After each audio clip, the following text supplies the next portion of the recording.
Welcome to Season 8 of The Score, the podcast that takes you inside the world of team roping like only we can do at the Team Roping Journal. I'm your host, Chelsea Schaefer, and I couldn't be more excited to kick off another season with you. From the high-stakes action of the PRCA's professional ranks to the country's biggest jackpots, maturities, and rope-ins like the World Series of Team Roping and the USTRC, we've got it all covered.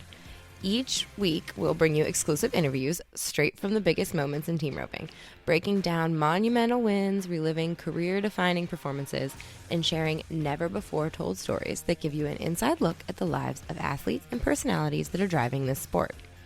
And don't miss the short score, where Taylor Vollen delivers her weekly roundup of the biggest news, must-know event details, and everything happening in the world of team roping every Tuesday.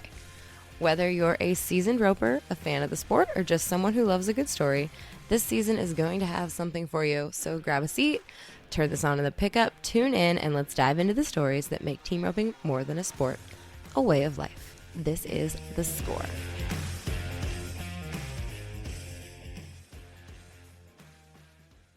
Hey everyone, it's Chelsea Schaefer. Welcome back to The Score after a little Christmas break that we had. I know Taylor's been keeping the short score rolling for y'all, so you're welcome there. She's a superstar, so thanks Taylor for keeping everything happening at the short score. But The Score is back, and we are kicking it off with an interview with Coleman Proctor. Now, there's not a lot of guys who miss for a gold buckle in round 10 who I would call to ask to tell me all about it, but I knew Coleman would be down for it. Gave him a couple weeks to recover, but he doesn't really need it, as you all I'm sure have heard on his Toter Tales podcast. He can talk about it right away and has an amazing perspective. So I wanted to get Coleman's take on how 2024 ended and how 2025 is going to begin for him and his partner of going on 5 years, Logan Medlin. So this interview, it's not the longest interview we've done on The Score, and certainly not the longest interview Coleman's done this month, probably. But there's so much to it. There's a lot of meat, a lot of perspective that is really, really healthy for people, especially young athletes who are maybe wanting to get into team roping, want to make a goal of a career in this sport. There's a lot you can learn from Coleman Proctor, always, in every scenario, but especially in this one. So, without further ado, here is Coleman Proctor.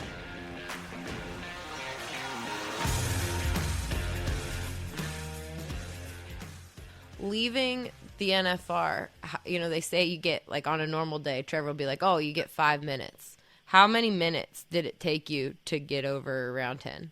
What was the...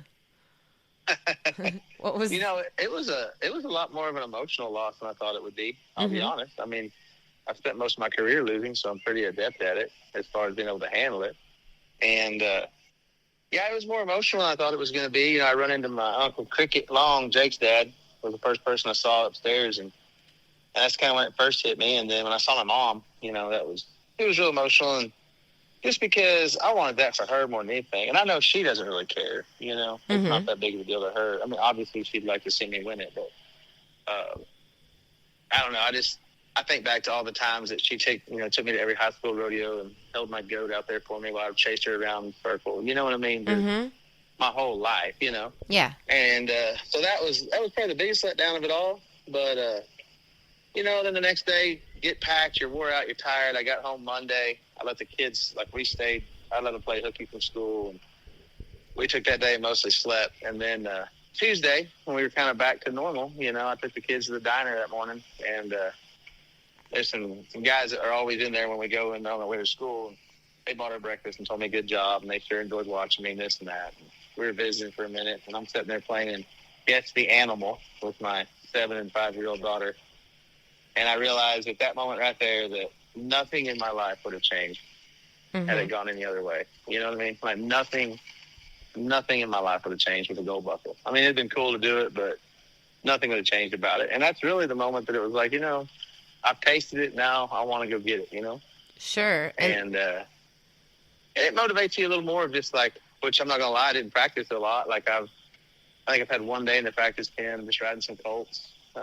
We left after Christmas and went on vacation. I took Steph and the girls, my mother-in-law, and Tiffany, and we all went to Cancun for a week.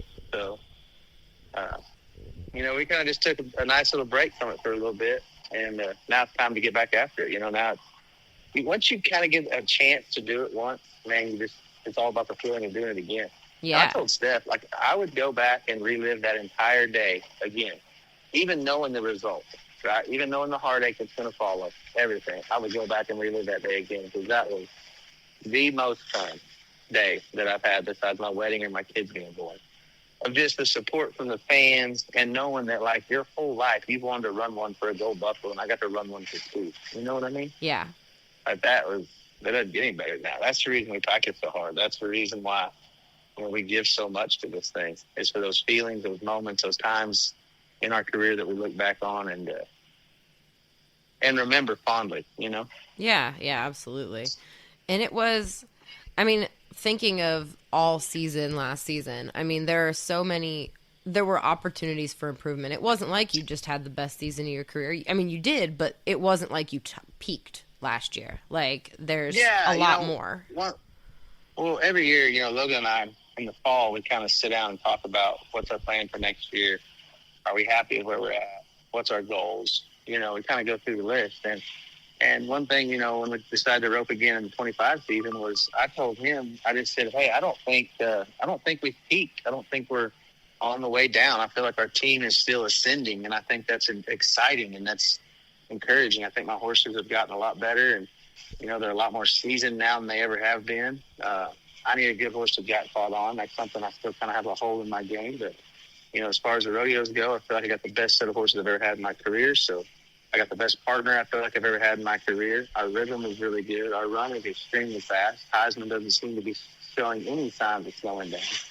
You know, this is probably he's 16 years old now, and this was the best year he's ever had as far as all the way through round 10, giving me opportunities. And I don't know if you listened to the chatter, like, on the day of round 10, but that's what we were talking about. Like, we had the show on at the EQN Sports Show with Drew and Miles and Moats, and I sat down and talked about it. And, like, for Heisman to have just gotten better and better at the finals this many years in, that's unheard of. No horse has ever done that. Yeah, he's I think a lot of that, too, is my understanding of what I'm needing out of him, you know? Mm-hmm. I think that's helped a lot is, you know, experience and understanding what I'm needing to show Logan, you know, for us to be successful. And, I mean, I think at the end of the day, like, man, he back in there and gave me chance after chance after chance. And, you know, like, you think of it, it all comes down to round 10, and it was a fun scenario, you know? Like, I could catch this steer and win a gold buckle for the all-around, right? Just catch him, like, just get a time, hold my place and average. I could go 4-1 maybe and win the world heading and the all-around. Or we can reach down there deep and get a hold of it and go 3-4 and turn in the, you know, tie for the fastest run of the finals this week and win the world on the head and the heel. I mean, that's exciting. You know what I mean? And I only got that opportunity with Heisman, getting better as the week went and getting more rhythm with him, leaving the corner. And then the way that he let me set the corner up for Logan was huge. And that's something we worked hard on, you know, at the factory the whole month of November, getting ready for the finals, was the rhythm of the turn and giving me, you know, I think that's one thing Logan asked me, you know, when we got started. We went over kind of what went wrong last year, you know, talking about the 23 final of why, you know, and like what, you know, he couldn't see this coming and, you know, what we're wanting to do. And, you know, the rhythm out there is what it's all about. Like, it's about how fast my rope hits the horns and he can get his rope on the feet. You know, that's ultimately what we're after. And so when we started talking about that, the first thing he said was, man, is Heisman going to allow you to do anything different than what you're doing right now? And I said, well, absolutely. I mean, I hope he does, you know, and I think he just proved that he did. Like, he would allow me to change it up about how I presented the turn to Logan, and ultimately made us a lot more successful. Yeah.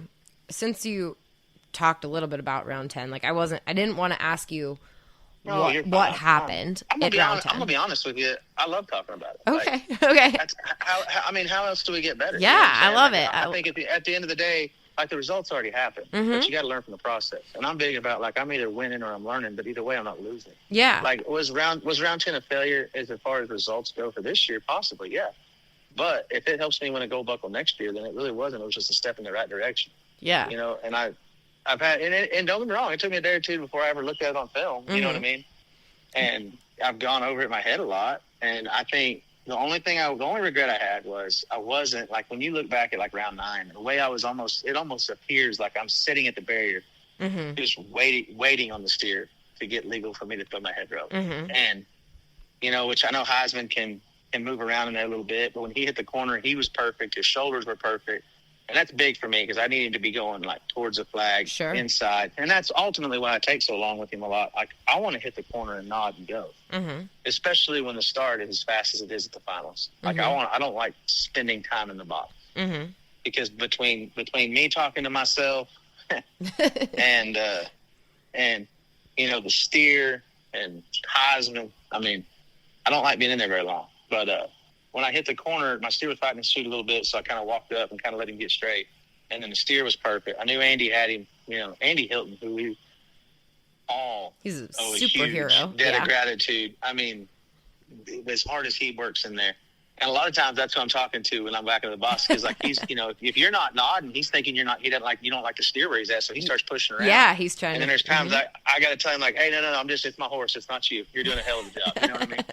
But I hit the corner. My horse was perfect. The steer was perfect. But I was still bringing my rope up, like getting it set. And I wish I'd just let that settle in a little more, where I could have had my swing off as I nodded, and I could have been ahead of the run a little bit. As it was, I left off the corner, and I was with the run. I wasn't ahead of it, really. And so that put me where, like, when I was fixing to throw my rope, I was going to have to be reaching. And when you're reaching, you're kind of roping both horns same time. And out there, I really try to work on, even when I do reach, kind of bringing my delivery right to left to allow me coverage. One thing I've struggled with my whole career, steers a step left. Anytime you're roping both horns same time, when a steer steps left, he can get out of that catch zone pretty quick. Speed talks about having a wide margin for error. So something I really train up on getting ready for out there. It's why it's so important for me to get the great starts that I do, is because that allows me to rope right to left, which gives me the confidence to be throwing my rope. It's not a blind shot, but, like, when you're being mid-3, like, you're cutting it loose really before you've gotten a clear look at the horns. You know what I'm saying? Like, you're seeing the horns and delivering all kind of at the same time. So when I come bringing it to him right there, I'm kind of roping both horns at the same time, and I push through the middle of my delivery to get it to him, and he steps left, and I split him. And, that's just the end of the story, Well, I'll never forget when I pulled my slack right there, I sat up in my saddle, and I said, that just happened. Everything.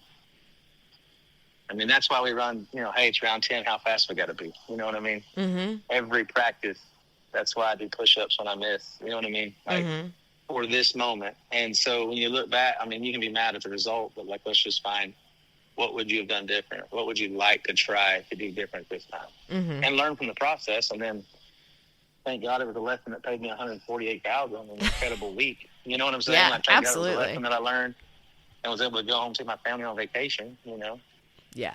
But there's still that, and it's funny because you think, I lost all around by, like, what, $656 or $2. Not that I've paid attention to it too much, but, you look back like, well, don't run Heisman into the fence in round 5. You know what I mean? Like, don't lose where you're at in the arena. And, I end up one hole out. You know what I mean? All I had to be was 1/10 quicker. You split last hole there. That's 1,200. Yeah. You still win the world. You know what I mean? Like, there's mistakes you could have made all the way along. So you can't just put it on one steer. Blame on, we were talking about earlier in my career about, like, Coleman, if you missed the national finals because of one rodeo, then really you just didn't rope good enough that year. And I think ultimately, I can't pin it on one steer, not winning the world, because then that just means I didn't rope good enough that year. And I want to say, I mean, tip of the hat to Shad, because when I rode out, even though I'd missed, like, I went to the clubhouse with a $40,000 lead. I mean, yeah, he had to capitalize, and he did, and that's what great competitors do, And it was exciting to see. I saw his dad, Sylvester, afterwards, and I was actually down in Dallas, just working for PRCA at the first time when Shad won the world in the calf roping, and I got to visit with Sylvester that week, and Sylvester walked in and said, "Man, sorry, buddy." You know what I mean? I said, "Don't apologize to me. Heck, I watched your boy win his first one. I'm proud that I got to fight him for his second one. That's a cool time. It was a cool week. Yeah, when cool week with a lot of cool stuff. It really was. It was a great week for the sport too. It's exciting when that comes down to it like that, and it's good for the sport. Absolutely. And I was proud of our team. You know, it starts off that week, we're hot. Like, we're, you know, best start I've ever had at the finals. And then I missed round 3 on the same Hereford steer that Andrew goes 3-5 on in the short round. I mean, he's a great cow. I just missed him stepping off to the right. Or he kind of shot away from me and kind of got away from my catch spot. And, when I say that, like, it's not Logan's job to haze him in my loop. You know what I'm saying? No, that's my responsibility to have to get the right start and have the right delivery to him. But, you know, then we come back round 4, and round 4 that I ran into the fence, and then, you know, we're out. We didn't place, but we caught, so we moved up in average. And then round 5, Logan missed him, and it would have been very easy, like last year in 23, whenever we got the crossfire call, and then we start like, okay, you know what I mean? Now we're trying to change it up a little bit and kind of keep, you know what I'm saying? And like you're trying to make adjustments, like in-game adjustments that aren't needed. And this year, you know, we really bared down and stuck to what we've been practicing for the last month. And you know, we come back and we win a little check. We win, 20-some hundred in round 6. But it got the ball roll. And then we have the walk-off win in round 7. I mean, that was the coolest run I ever made in my life. You know what I mean? We win second round 8. We win round 9. It was just like that moment of looking at ourselves saying, no, we're good enough. We know what we're doing. We're a team that wins. And we're a fourth quarter team. I said it all week like that. We're going to be a fourth quarter team. And ultimately we had a chance to win it all. You know what I mean? Yep. And that's anytime you go to the national final, that's all you want is to run round 10 with a chance to win it all. Yeah, absolutely. This episode is brought to you by Professional's Choice. We all want our horses to be comfortable and cool, and that is exactly what the new 2X Cool Cinch by Professional's Choice promises. The revolutionary 2X Cool technology is featured in this contoured cinch, which not only allows for free movement, but its wicks also sweat from the horse's belly to keep them cool and comfortable. The liner of the cinch also features a triple chill effect technology using cooling minerals to instantly and continuously absorb heat and wick moisture. Add a silicone honeycomb soft grip overlay to keep your saddle in place, and you've got the 2X Cool Cinch. At Professional's Choice, the more comfortable the horse, the better the performance.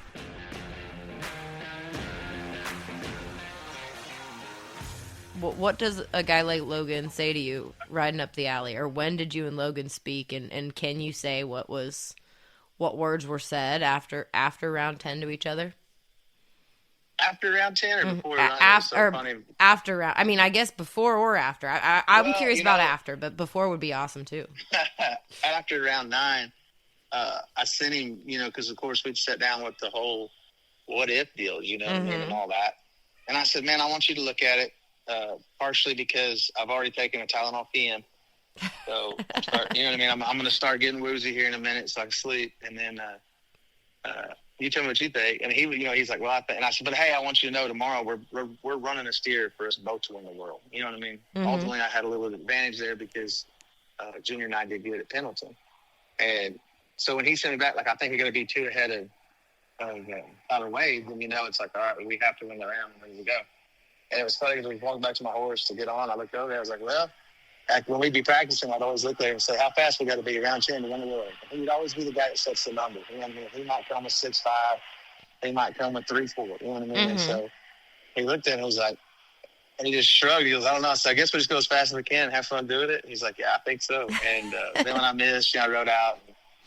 I just looked at him and said, sorry, man, I couldn't do it for us. And he said, hey, don't you dare apologize to me. Don't hang your head. He said, I'm not worried about that gold buckle one bit.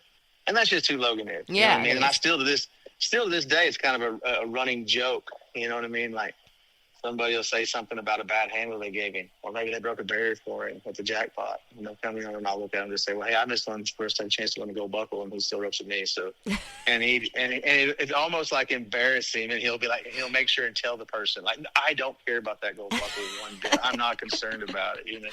And that's just who Logan is. And ultimately, man, if I'd have decided just to go catch and win an all-around world title, then I think he would have been, you know what I mean? He'd have been just fine with that too, you know? That's, I don't think, I just wanted to give us both a chance to do it because we're a team and he's the biggest reason why I had a chance to win what I could. He's such a cool dude. When I get a new girl on staff, I'm always like, okay, Logan Medlin. He's one of the safest ones you can talk to. He's like, he will make you feel good. He will be understanding if you ask a dumb question. Like, he is, if you get to an event and you don't know anybody, go introduce yourself to Logan and go hang out with him because he will be safe and normal and wonderful. And he's all the good things that guy is. Man, and it's been a lot of fun roping with him. You know, we've stuck it out now. This will be our 5th time roping together. So Yeah. 5 years, that's like my second longest relationship besides Steph. So. Yep. I mean, I guess you could say Jake long, but we had a lot of splitting up along the way. Yeah, you and Jake have had some separations over the years. You know, I told Tiffany it was funny because, like, you know, Jake's one of my best friends in the world. And, you know, of course, when I won the American, like, I knew he was at home and watching on the couch. And I know how competitive we are. And I know how hard it was for him to talk to me about it. But, you know, they get that little break between them. And, like, I just called him. And I knew he would answer. I know he wouldn't want to, but I knew he would talk to me. So I answered the phone. And maybe he had even missed to, like, have a chance at the American that year. Mm-hmm. And I'll never forget because, like, he took 5 minutes to talk to me. And, like, he was the one person I called. You know what I'm saying? And then, of course, we win the American. And then, you know, that day, every day at the finals, he comes to my trailer and we look at the video because I got them all on my computer. And I'll give him what steer he's got. And it was funny because we were just talking scenarios and stuff. I said, I think we're just going to go as fast as we can and this and that. And he said, I don't know why you wouldn't. Yeah. I'm not gonna tell you the things he told me, but like, and I told Tiffany, I was like, you know, it's not what Jake Long says because everybody else says the same thing, but it's the way Jake says it that means so much to me. You know what I mean? And Yes. that like really motivates a guy. You know, and I think that's one thing I've appreciated about him all these years. I love it. Now, other guys, what did Speed say to you after round 10? Did he say anything? You know, I didn't really talk to him a whole lot. He messaged me. Speedy sent me a text that told me my handles looked really good that week. And honestly, Chelsea, that threw you off. If I don't want to go buckle, I might have just retired and framed that text message. You know what I'm saying? Like that. How do you get it better? I mean, I got 2 compliments from him this year via text. So It's I don't know if he's writing. getting softer in his old years or what. But no, you know, he was just really cool about it. Everybody's been supportive. Mm-hmm. I think a lot of people wanted it for me, and that was cool. You know, that's neat. You know, you got a lot of support and a lot of people pulling for you. Obviously, it means you're doing a lot of things right. Mm-hmm. And no, he's been super kosher. I called my closest inner circles. You know, I called my best friend Kevin. I called, you know, Justin Turner and guys like that, and they were all supportive of it. I mean, Shane Boston probably was the one that took it the hardest, and yeah. And I wanted it for him too. You know, he's been behind me ever since I thought I could do this. So, you know, they were all cool of it, and it's just like, all right, we'll get it next year. You know, like, we'll just chin up and go to the next one. Yeah, we get to do this again. So this next year is the all around. What are your all around plans? More tripping, same amount of tripping. What do we expect from you? Man, you know what's funny is Brody Pompano told me last year, he said, you just got to figure out how to get to about 10 more trippings. And I said, well, I don't know if that's possible. I just got to figure out how to win at 10 more trippings that I get to go to, you know? No, I want to make the tripping finals. I mean, I've got some great horses. I've got great horses. I practice very hard at it. It's something I take very seriously. And, you know, I know Stetson, you know, I hope he's coming back. You know, I think rodeo is in a better place when Stetson Wright's entered. And so I hope he's coming back. But then also that brings out a level of reality that, you know, we're going to need to win 150 in the tripping and then have a $200,000 regular season to go to the national finals and try to and win 200,000. But you're seeing more often down the team rope. It's amazing looking at those numbers. Yeah. Mm-hmm. Yeah. And so it's like, hey, it's definitely possible. You know, everybody talking about the all around champion this year was just renting it because Stetson will be back. Like, I want to try to fight him for that, you know, and that requires a lot of hard work. And that, you know, but thankfully that's one of the part of the rodeo thing that I'm good at is, man, I'm not going to be outworked. And so, you know, focusing on my tripping is a big part of it.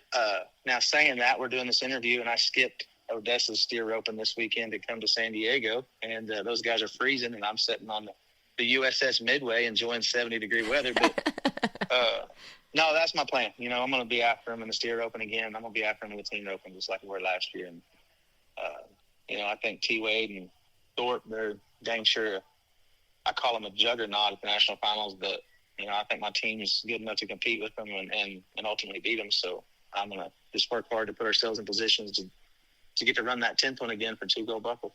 Heck yeah. Well, thank you, sir. I appreciate it. I want to let you get back to enjoying your San Diego time since you... Yeah, it's not bad. We got 6 inches of snow at the house. My hired man called in the middle of this. I'm sure he's wanting to know how to get something in 4-wheel drive, but... Well, you know? I'm here. And a big thanks to all those guys back home. 'Cause, I mean, without the crew that we got, Not the crew that we got taking care of it. I'm telling you, none of this would be possible. I'm here Tell to you talk everything I got smack going on all the Texans because there is a kid home from school because there is like an inch, maybe an inch and a half of snow on the ground here in Texas, and school has been canceled for 2 days, and That's awesome. No, it is not. It is not awesome at all. Yeah, So our nanny was supposed to have just the youngest one today, and Sterling's not that hard because she doesn't even crawl. Like, she's the baby, Yes. so she doesn't have to do anything. And but ended up they canceled school, so she's got the whole herd. Yeah. I tell you, you put them 3 Proctor girls together. Now that's a handful. Well, thank you, Chelsea. Thank you, Coleman. You guys Have a fun. good Good one. luck. I hope you had a great Christmas and a good New Year. You too. Thanks, Coleman.